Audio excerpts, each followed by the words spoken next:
જુનાગઢ એટલે કે 33 કરોડ દેવતાનું સ્થાન એવા ગિરનારમાં આખરે શું થઈ રહ્યું છે? આજથી 2 વર્ષ પહેલાં એક બારકીએ દીપડાએ ફાડી ખાધી હતી. તે ન્યૂઝ તમે કદાચ જોઈ જ હશે કે પરિક્રમ દરમિયાન એક બારકી જ્યારે પરિક્રમમાં ફરે છે તેના પરિવાર સાથે, ત્યારે એક દીપડો તેને ઉપાડી જાય છે. એના પછીના દુઃખદ એક 11 વર્ષના બાળક સાથે પણ આ ઘટના ઘટી છે. ચાલો ન્યૂઝનો અહેવાલ શું કહે છે. અમરેલી બાદ જૂનાગઢમાં સિંહ નરભક્ષી બન્યા છે. જૂનાગઢના ગિરનાર પર બાળક પર સિંહે હુમલો કર્યો છે. ગિરનાર ચડતા બાળકને સિંહ ઉઠાવી ગયો હોવાની ઘટના સામે આવી છે. ગિરનારની સીડી પર 11 વર્ષના બાળક શિકાર બનાવ્યો છે. 50 પગથિયા પર હુમલો કરી સિંહ જંગલમાં ભાગ્યો હતો. સવારે 5 વાગ્યે સિંહ બાળક પર હુમલો કર્યો હતો. સિંહે મહેમદાબાદના મોડજ ગામના બાળક પર હુમલો કર્યો હતો. સિંહ મયુરસિંહ મહેન્દ્રસિંહ ચૌહાણને મોઢામાં દબોચી જંગલમાં ભાગ્યો હતો.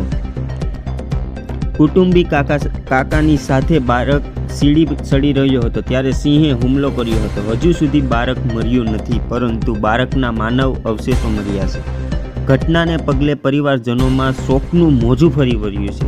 જ્યારે વન વિભાગની ટીમે બાળકને શોધવાનું શરૂ કર્યું છે. ઘટનાને પગલે યાત્રિકો અને સ્થાનિકોમાં લોકોમાં ભારે ફફડાટ અને એરેરાટી વ્યાપી છે.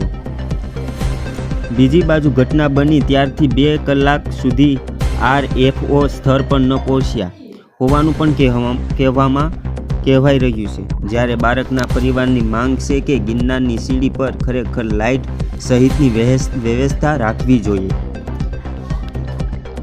મળતી માહિતી અનુસાર એક પરિવારના પોતાના માસૂમ બાળક સાથે ગિરનાર પર્વત ચડવા જઈ રહ્યો હતો. આ દરમિયાન ગિરનારની સીડીઓ પાસે અચાનક એક ખુંખાર સિંહ આવી ચડ્યો હતો.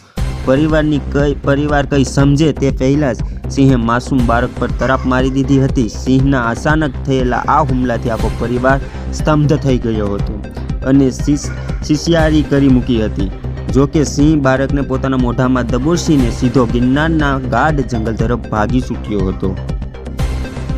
ઘટનાની જાણ થતાં જ વન વિભાગનો મોટો કાફલો અને સ્થાનિક સ્ટાફ તાત્કાલિક ઘટના સ્થળે દોડી આવ્યો હતો. વન વિભાગ દ્વારા જંગલના ઊંડાણપૂર્વકના વિસ્તારોમાં બાળકને શોધવા માટે યુદ્ધના ધોરણે સર્ચ ઓપરેશન હાથ ધરવામાં આવ્યું હતું, પરંતુ કમનસીબે જંગલમાંથી માસૂમ બાળકના માત્ર માનવ અવશેષો જ મળી આવ્યા હતા.